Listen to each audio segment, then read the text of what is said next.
నగర్ గారు, యువజన కాంగ్రెస్ రాష్ట్ర వైస్ ప్రెసిడెంట్ రామకృష్ణ గారు, ఏసీసీఎల్ జిల్లా కిషన్ గారు, అలాగే యువజన కాంగ్రెస్ పట్టణ అధ్యక్షుడు గీతం గారు, సేవల జిల్లా అధ్యక్షుడు వైశాఖి సంతోష్ గారు, చైర్మన్ సిసిఎల్ అధ్యక్షుడు సుభాష్ యాదవ్ గారు, మా బ్లాక్ కాంగ్రెస్ ప్రెసిడెంట్ కేశవ మహేష్ గారు, కేశవరాజు గారు తదితరులు అందరూ పాల్గొనడం జరిగింది.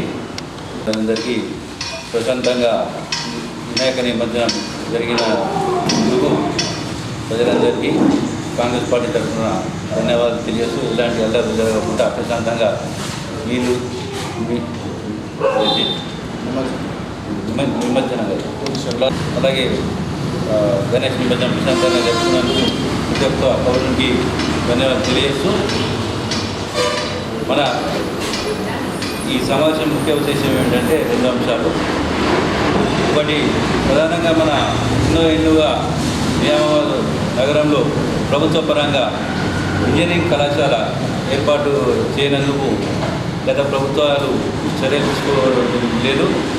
దానికి విరుద్ధంగా ఈరోజు నిజామాబాద్ అర్బన్ ఇన్ఛార్జ్ అయిన మహమ్మద్ అలీ షబీర్ గారు, అలాగే పిసిసి అధ్యక్షుడు మహేష్ కుమార్ గౌడ్ గారు, పెద్దలు సోషల్ రెడ్డి గారి చొరవ వల్ల తెలంగాణ రాష్ట్రంలో 10 జిల్లాల్లో పాలిటెక్నిక్ కళాశాలలను అప్గ్రేడ్ చేస్తూ ఇంజనీరింగ్ కళాశాలగా మార్చడానికి మంత్రివర్గ సమావేశంలో నిర్ణయం తీసుకున్నందుకు మేము రాష్ట్ర ప్రభుత్వానికి అలాగే సీఎం రేవంత్ రెడ్డి గారికి, ఇన్ఛార్జ్ మినిస్టర్ గారికి అందరికీ ధన్యవాదాలు తెలియజేస్తూ నిజామాబాద్ నగరంలో ప్రభుత్వ ఇంజనీరింగ్ కళాశాల ఏర్పాటు చేస్తున్నందుకు దీనికి కృషి చేసిన సుబ్బిరన్న గారికి, మహేశ్వర గారికి, సుదర్శన్ రెడ్డి గారికి మరోసారి ధన్యవాదాలు తెలియజేస్తున్నాం. ఎందుకంటే ప్రభుత్వ పరంగా లేక ప్రైవేట్ పరంగా విద్యార్థులందరూ ఇంజనీరింగ్ కళాశాలలో చేరి ఎంతో డబ్బు నష్టపోతున్నారు. వారి పేరెంట్స్ ఆర్థికంగా లేకున్నా కానీ వారిని చదివించడానికి అనేక నష్టాలు ఓర్చి ఆస్తులు అమ్ముకొని ఇంజనీరింగ్ కాలేజీలో చేర్పించడం జరుగుతుంది. రెండో విషయం ఏంటంటే మహమ్మద్ అలీ షబీర్ గారి చొరవ వల్ల, మహేశ్వర గారి చొరవ వల్ల ప్రతి నిజామాబాద్ నగరంలో అభివృద్ధిలో పాలు ఈ ముగ్గురు పంచుకుంటున్నారు. కాబట్టి పదే వాళ్ళ ముగ్గురు పేర్లు తీసుకోవడం జరుగుతుంది. నిజామాబాద్ నగరంలో కలెక్టర్ గ్రౌండ్ను గత ప్రభుత్వం ప్రైవేటు వారికి ఇవ్వడానికి అన్ని రకాలుగా ఒప్పందాలు చేసుకున్నారు. కాకపోతే వారు మళ్ళీ గవర్నమెంట్ వచ్చాక చేద్దామన్న ఆలోచన ఉండి వారు తిరిగి అధికారంలోకి రాకపోవడం జరిగింది. దానికి నిజామాబాద్ నగరంలో మహమ్మద్ అలీ షబీర్ గారు, పెద్దలు అందరూ, మహేశ్వర గారు అందరూ కలిసి ఒక అత్యాధునికంగా స్టేడియం నిర్మాణానికి పూనుకోవడం జరిగింది. దానికి కూడా వీరి ముగ్గురికి కూడా ధన్యవాదాలు తెలియజేస్తున్నాం. 8 లేన్ల ఏదైతే ట్రాక్ ఉంటుందో దాన్ని అంటే రేపు ఇంటర్నేషనల్ గేమ్స్ కూడా నిజామాబాద్ నగరంలో నిర్వహించేలా అత్యాధునికమైన స్టేడియాన్ని రూపొందించేలా అధికారులకు ఆదేశాలు జారీ చేయడం జరిగింది. దీనికి సీఎం గారు కూడా సమ్మతం తెలిపారు. అతి త్వరలో సీఎం గారికి ఈ క్రీడా ప్రాంగణాన్ని కూడా ఓపెనింగ్ ప్రారంభించి అతి త్వరలో వచ్చే 2 మాసాల్లో శంకుస్థాపన కూడా చేయడం జరుగుతున్నది. దీనికి కూడా ముఖ్యకి ధన్యవాదాలు నగర కాంగ్రెస్ పార్టీ తరఫున, నిజామాబాద్ నగర ప్రజల తరఫున తెలియజేస్తున్నాం. ఎందుకంటే ఆ క్రీడా ప్రాంగణాన్ని రక్షించుకోవడానికి పలు సంస్థలు, క్రీడాకారులు, యువజన సంఘాలు, అలాగే మా యువజన కాంగ్రెస్ వాళ్ళు మొత్తం కృషి చేస్తూ అన్ని విద్యా సంస్థలు అంటే ఏదైతే ఎన్ఎస్ఏ, బీజేపీ, బీడీఎస్ ఇవన్నీ వింగ్స్ ఉన్న స్టూడెంట్స్ ఆర్గనైజేషన్స్ ప్రతి ఒక్కరు కూడా పోరాట ఫలితంగా ఈరోజు క్రీడా రూపుదిద్దుకోబడుతుంది. వీరందరికీ మేము ధన్యవాదాలు తెలియజేస్తున్నాము. అలాగే మహమ్మద్ అలీ షబీర్ గారు ఇక్కడ నిజామాబాద్ నగరంలో ఒక క్యాంపు కార్యాలయం ఏర్పాటు చేసుకొని అక్కడ ప్రకాష్ అనే పిఏను కూడా నియమించడం జరిగింది. ఆ ఆఫీస్ ద్వారా నిజామాబాద్ నగరంలో పలు సమస్యలను పరిష్కారం చేసేట ఆయన చర్యలు చేపడుతున్నారు. నేను ముఖ్యంగా నియామకాబాద్ నగర ప్రజలకు తెలియజేసేది ఏంటంటే ప్రతి ఒక్కరు ఏదైనా సమస్య ఉంటే ఆయన క్యాంపు కార్యాలయానికి వెళ్ళి అక్కడ ప్రకాష్ గారిని సంప్రదిస్తే వారి బాధలు తీరేలా ఆయన సెక్రటరీ గారు చర్య తీసుకుంటారని చెప్పి మరొకమారు తెలియజేస్తున్నాను.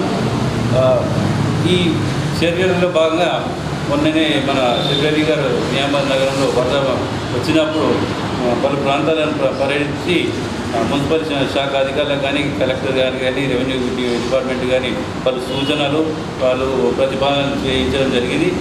కొత్తగా ఎక్కడైతే డ్రైనేజీలు లేవో అక్కడ డ్రైనేజీ నిర్మాణము అలాగే రోడ్డు నిర్మాణం కోసం కూడా ఎస్డిఎఫ్ ద్వారా 10 కోట్ల రూపాయలను ముఖ్యమంత్రి గారు కేటాయించడం జరిగింది. అవి కూడా అతి త్వరలో ప్రారంభ దశలో చేయడం జరుగుతున్నది. ఇంకా వరదల్లో మొన్న ఒక బాలిక కూడా ఆ నాలాలో కొట్టుకొని చనిపోవడం జరిగింది. చాలా బాధాకరమైన విషయం. అట్టి కుటుంబాన్ని కూడా శబిరాలి గారు సందర్శించి వారికి ధైర్యం చెప్పి వారికి ఆర్థిక సాయం చేస్తూ ప్రభుత్వ పరంగా 4 లక్షల రూపాయలను ఆ కుటుంబానికి ఇచ్చేలా కలెక్టర్ గారికి అప్పటికప్పుడే ఫోన్ ద్వారా మాట్లాడి అక్కడ చర్యలు తీసుకోవాలని చెప్పి కలెక్టర్ గారికి చెప్పడం జరిగింది. అలాగే ఏదైతే పొందెం చెరువు ప్రాంతంలో పలు నివాస గృహాలను చెరువు శిఖంలో ఉన్నాయని చెప్పేసి కూల్చివేయడం జరిగింది.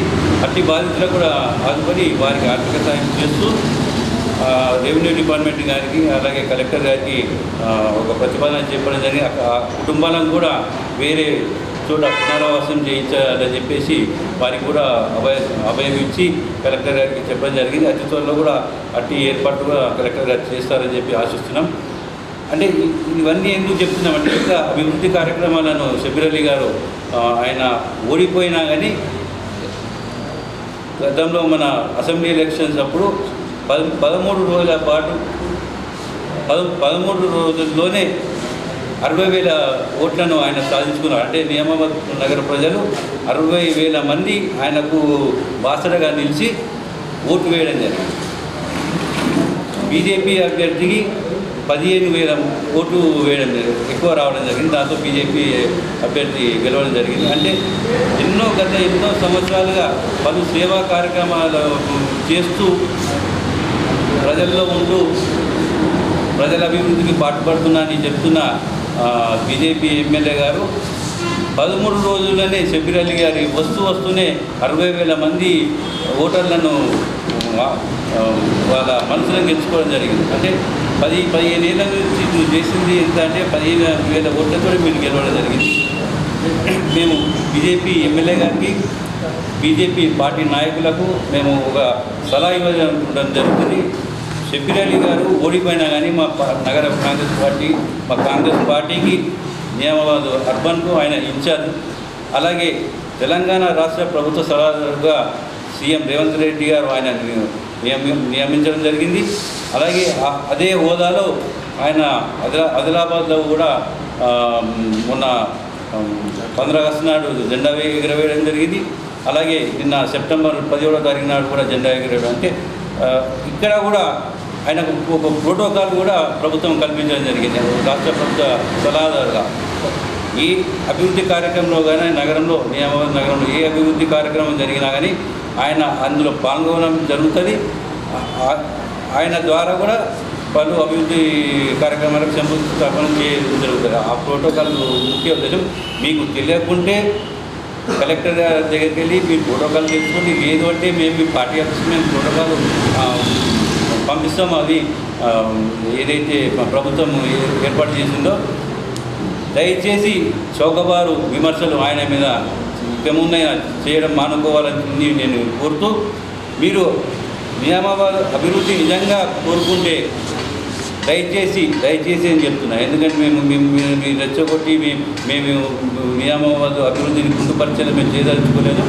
దయచేసి మీరు ఆయన చేస్తున్న ఏదైతే అభివృద్ధి పనులు ఉన్నాయో ఆ పనులకు మీరుగా మీ వంతుగా ఎమ్మెల్యేగా మీ పార్టీ తరఫున కానీ మీ తరఫున కానీ మీరు సహకరించి నియామకాబాద్ నగర అభివృద్ధికి తోడ్పడాలి. నియామకాబాద్ నగర ప్రజల అందరూ సుఖంగా సంతోషంగా ఉండాలంటే మనమంతా కలిసికట్టుగా పనిచేయాల్సిన అవసరం ఎంతైనా ఉందని చెప్పి మేము మిమ్మల్ని కోరుకుంటూ రాబోయే రోజుల్లో కూడా షబీర్ అలీ గారు ప్రభుత్వ సలహాదారు హోదాలో వివిధ కార్యక్రమాల్లో పాలుపంచుకోవడం జరుగుతుంది. మీరు దాన్ని అడ్డుకోవాలని మీరు చూస్తున్నారు. చౌకబారు ప్రకటనలు చేస్తూ ప్రజలను మత విద్వేషాలతో రెచ్చగొడుతూ మీరు షబీర్ అలీ గారి పర్యటనను అడ్డుకోవాలని చెప్పి మీరు యోచిస్తున్నారు. అట్టి ఆలోచనను మీరు మానుకోవాలని మేము తెలియజేస్తున్నాం. ఎందుకంటే కాంగ్రెస్ పార్టీ నాయకులు కార్యకర్తలు ఎవరు కూడా చేతులు ముడుచుకొని కూర్చోరు. మీరు ఒక రాయి విసితే మేము 10 రాళ్ళు విసుతాం. దయచేసి ఆయన ఏ అభివృద్ధి కార్యక్రమాలు పాల్గొన్నా కానీ ఒక ఎమ్మెల్యే హోదాలో మీరు కూడా పాల్గొని నిజామాబాద్ నగర అభివృద్ధికి ప్రజలకు మేలు చేసేలా మీరిద్దరు కలిసి పనిచేయాలని చెప్పి మేము కోరుకుంటూ, అలాగే షబీర్ అలీ గారు ఏదైతే అభివృద్ధి చేస్తున్నాడో ఇంకా చేయాలని ఆయనకున్న నిజామాబాద్ నగరంలో పేదరికము ఎక్కడైతే బాబన్ సాబ్ పాడ్ కానీ, చంద్రశేఖర్ కాలనీ కానీ, గౌతమ్ నగర్ కానీ, వినాయక్ నగర్లో ఉన్న పేద ప్రజల పూరి గుడిసెల్లో ఉంటున్నారు.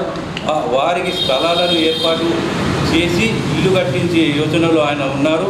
దానికి అనుగుణంగా ప్రభుత్వ పెద్దలతో ఆయన మాట్లాడడం జరిగింది ఆల్రెడీ. ఇటువంటి పలు అభివృద్ధి కార్యక్రమాలు, అలాగే అండర్ గ్రౌండ్ డ్రైనేజీ గురించి కూడా ఆయన మొన్న సమావేశం నిర్వహించడం జరిగింది. ఆయన ఛాంబర్లో హైదరాబాద్లో అండర్ గ్రౌండ్ డ్రైనేజీ అనేది ఎంత ఇంపార్టెంటో నిజామాబాద్ నగర ప్రజలందరికీ తెలుసు. అమృత్ స్కీమ్ కింద నిజామాబాద్ నగరాన్ని కూడా ఎంపిక చేశాడు. వాటరు కొన్ని